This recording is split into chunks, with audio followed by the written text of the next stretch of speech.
بسم اللہ الرحمن الرحیم صلی اللہ علیہ وآلہ وسلم۔ کتاب کا نام ہے القواعد الاساسیۃ فی اصول الفقہ۔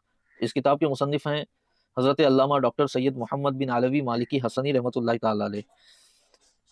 اصل و بحث سے پہلے اس کا اردو میں خلاصہ پیش خدمت ہے۔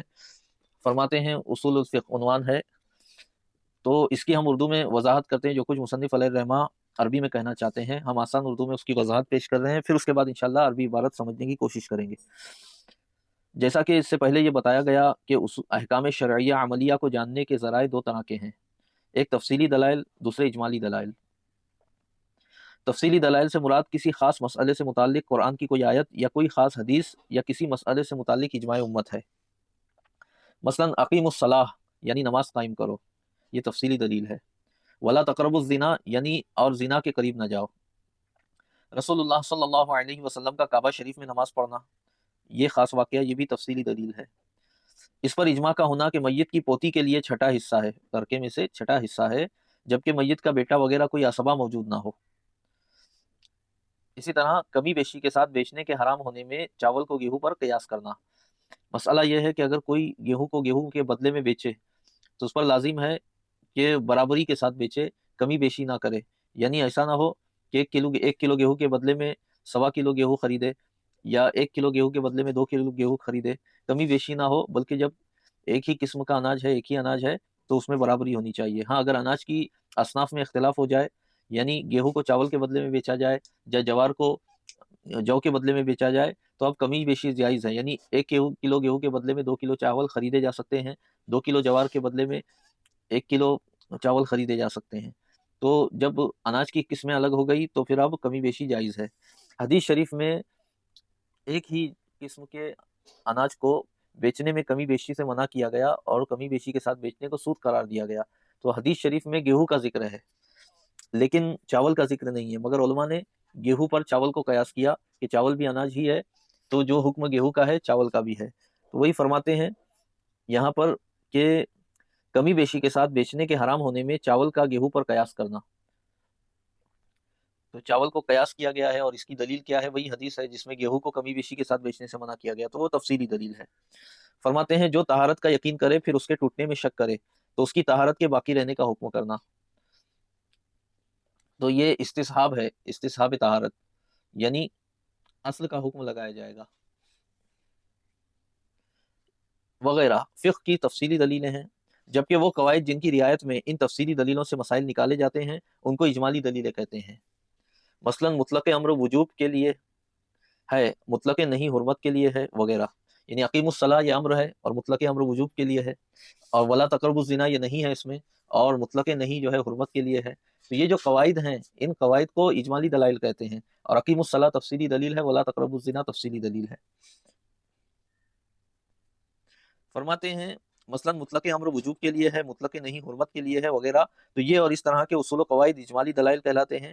تفصیلی دلیلیں اصول فقہ میں سے نہیں ہیں، بلکہ انہیں اصول فقہ کی کتب میں مثال دینے ہی کے لیے ذکر کیا جاتا ہے، جیسا کہ اقیم الصلاح، ولا تقربوا الزنا وغیرہ، اور یہ حضور علیہ الصلوۃ والسلام کا کعبے میں نماز پڑھنا اور گیہوں کو کمی بیشی کے ساتھ بیچنے کے حرام ہونے کا ذکر، یہ سب تفصیلی دلائل ہیں جن کو اصول فقہ کی کتاب میں مثال کے طور پہ پیش کیا جاتا ہے، ورنہ ان کا اصل مقام جو ہے وہ کتب فقہیہ فرعیہ ہے۔ اس تفصیل کے بعد اب اصول فقہ کی تعریف پیش کی جاتی ہے۔ تو اصول فقہ میں 3 چیزیں معتبر ہیں، جیسا کہ بتایا گیا وہی پیش کر رہے ہیں۔ طرق الفقہ المجملۃ، فقہ کے اجمالی طرق، یہاں طرق طریق کی جمع ہے بمعنی دلیل، فقہ کے اجمالی دلائل۔ وکیفیت الاستدلال بہا، بہا میں ہا ضمیر کا مرجع طرق ہے، اور ان اجمالی دلائل سے استدلال کرنے کی کیفیت، کس طرح ان دلائل کو ہم استعمال کریں کتاب و سنت سے مسائل نکالنے میں۔ وحال المستفید بہا، اور ان اجمالی دلائل سے استفادہ کرنے والے کا حال، یعنی مجتہد کی شرطیں وغیرہ وغیرہ۔ تو یہ 3 باتیں اصول فقہ ہیں، ان 3 چیزوں کا جاننا اصول فقہ ہیں۔ ان کے علاوہ جو بھی باتیں ہیں جو ان 3 کے علاوہ ہیں، اصول فقہ کی کتابوں میں جو ذکر کی جاتی ہیں وہ مثال کے طور پہ ہے یا ضمناً ہے وغیرہ۔ یعنی نمبر 1 فقہ کے اجمالی دلائل، نمبر 2 ان سے استدلال کرنے کی کیفیت، اور نمبر 3 ان اجمالی دلائل سے فائدہ اٹھانے والے یعنی مجتہد کا حال۔ ان 3 چیزوں کا جاننا معنی لقبی کے اعتبار سے اصول فقہ کہلاتا ہے۔ میرا خیال ہے آپ حضرات سمجھ گئے ہوں گے. اب اسی کو انشاءاللہ ہم عربی ٹیکسٹ میں سمجھنے کی کوشش کریں گے. القواعد الاساسیہ میں صفحہ نمبر 16 پر عنوان ہے اصول الفقہ. پھر فرماتے ہیں المعتبر فی تعریفہ، اصول فقہ کی تعریف میں معتبر ہے اولاً پہلے طرق الفقہ المجملۃ لا طرقہ المفصلۃ، فقہ کے اجمالی طرق نہ کہ اس کے مفصل طرق. یہاں طرق طریق کی جمع ہے بمعنی دلیل. فقہ کے اجمالی دلائل نہ اس کے تفصیلی دلائل. اب میں نے اس سے پہلے بتایا تھا اجمالی دلیل تفصیلی دلیل کے بارے میں. کالبحث فی مطلق الامر بانہ للوجوب حقیقتاً، جیسا کہ اس بارے میں بحث کرنا کہ مطلق امر حقیقت میں وجوب کے لیے ہے. ومطلق النہی بانہ للتحریم حقیقتاً، اور اس بارے میں کہ مطلق نہیں تحریم کے لیے ہے حقیقت میں. تو یہ جو اصول ہیں یہ اجمالی دلیل ہیں اور اصول فقہ میں یہی مراد ہوتے ہیں. وثانیاً، اور دوسرا، پہلی چیز تو فقہ کے اجمالی دلائل، پھر دوسری اصول فقہ کی تعریف میں دوسری جو چیز ہے جو معتبر ہے وہ ہے کیفیت الاستدلال بہا، ان اجمالی دلائل سے استدلال کرنے کی کیفیت. وثالثاً صفات من یستدل بہا، جو ان اجمالی دلائل کے ذریعے اجمالی دلائل کی مدد سے استدلال کرے کتاب و سنت کے تفصیلی دلائل سے، اس کی صفات. وہو المجتہد، اور وہ مجتہد ہے. یہ تیسری چیز ہے اصول فقہ کی تعریف میں معتبر. فہذہ الثلاثۃ ہی الفن المسمى بہذا اللقب، تو یہ تین یہی وہ فن ہے جو اس لقب سے ملقب ہے، اس لقب سے مسمى ہے. یعنی اصول فقہ کا نام جس فن کا ہے وہ فن جو ہے یہی تین چیزیں ہیں. فرماتے ہیں اما ادلۃ الفقہ التفصیلیہ، رہے فقہ کے تفصیلی دلائل، کا قولہ تعالی اقیموا الصلاۃ، جیسے کہ اللہ تعالیٰ کا قول اقیموا الصلاۃ، نماز قائم کرو. ولا تقربوا الزنا، اور زنا کے قریب نہ جاؤ. وصلاتہ صلی اللہ علیہ وسلم فی الکعبہ، اور رسول اللہ صلی اللہ علیہ وسلم کا کعبہ میں نماز پڑھنا. یہ وہ صلاتی ہی ہے، وہ صلاتی ہی صلی اللہ علیہ وسلم فی الکعبہ، چونکہ یہ کا قولی میں قول پر عطف ہے، یہ تو وہ مجرور ہے تو یہ بھی مجرور ہے. جیسا کہ حضور علیہ الصلوۃ والسلام کا کعبہ میں نماز پڑھنا.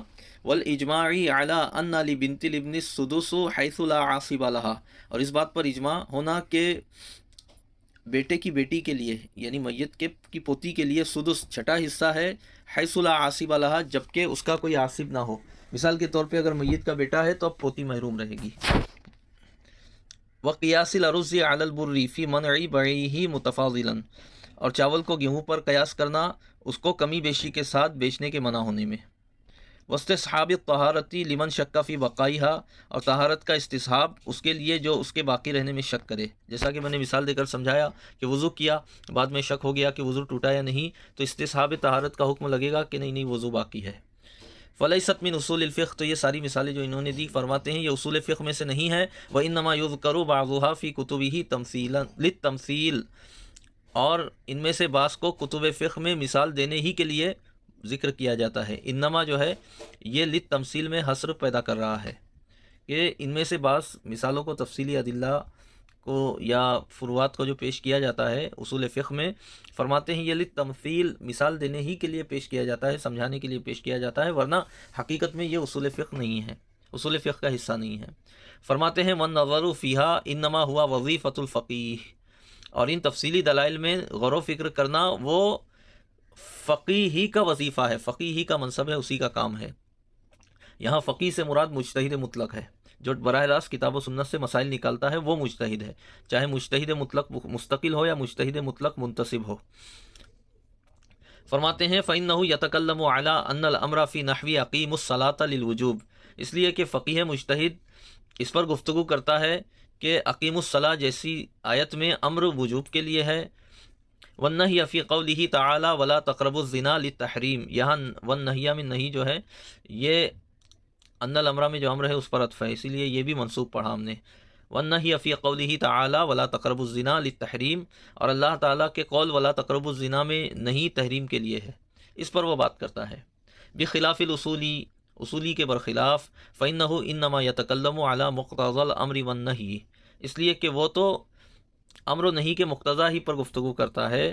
من غیر نظر الی مثال خاص، کسی خاص مثال کی طرف نظر کیے بغیر، قطع نظر کسی خاص مثال سے. وہ تو صرف ان قواعد میں بحث کرتا ہے کہ امر وجوب کے لیے ہے، نہیں حرمت کے لیے ہے، اگر کوئی قرینہ ہو تو اب اس قرینہ صارفہ کے مطابق اس امر کو پھیرا جائے گا وغیرہ وغیرہ. تو میرا خیال ہے آپ حضرات سمجھ گئے ہوں گے. اب پھر وہی سوال اور وہی جواب. سوال یہ ہے کہ اصول الفقہ یعنی فقہ کے اجمالی دلائل، حالانکہ اس علم میں 3 چیزیں معتبر ہیں: فقہ کے اجمالی دلائل، اور ان دلائل سے کس طرح استفادہ کیا جائے، کس طرح استدلال کیا جائے، اس کی کیفیت کا بیان، اور پھر تیسری چیز مجتہد کا حال یعنی اس کی شرطیں وغیرہ. تو اصول فقہ کا جو علم ہے، علم اصول فقہ، اس میں تو یہ ساری چیزیں بیان کی جاتی ہے، تو صرف اصول فقہ ہی اسے کیوں کہا جاتا ہے؟